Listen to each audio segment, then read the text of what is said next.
నమస్తే welcome to TV.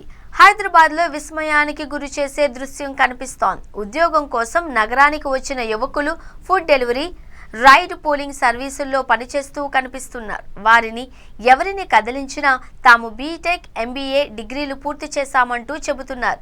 కాలేజీలలో సరైన నైపుణ్య శిక్షణ లేకపోవడంతో ఉద్యోగాలు రావడం లేదు అని, కాలేజీలు ప్లేస్మెంట్స్ కూడా ఏర్పాటు చేయలేదు అని వారు ఆవేదన వ్యక్తం చేస్తున్నారు. తల్లిదండ్రులకు భారం కాకూడదు అన్న ఉద్దేశంతోనే ఇలాంటి పనులు చేస్తున్నట్లు వారు చెబుతుంటే విన్నవాళ్ల గుండెలు తరుక్కుపోతున్నాయి. హైదరాబాద్ వీధుల్లో తిరుగుతూ ఉంటే ఇలాంటి వారిని చాలా మంది గమనించే ఉంటారు. చదువుకు తగ్గ ఉద్యోగం దొరక్క ఎంతో మంది ఉన్నత విద్యావంతులు ఫుడ్ డెలివరీ బాయ్స్గా, క్యాబ్ డ్రైవర్లుగా పనిచేస్తున్నారు. వారి మాటల్లో నిరాశ, ఆవేదన స్పష్టంగా కనిపిస్తోంది. లక్షలకు లక్షలు పోసి చదివినా తమకు అందుకు తగ్గ సరైన గుర్తింపు, ఉద్యోగం లభించడం లేదు అని వారు వాపోతున్నారు.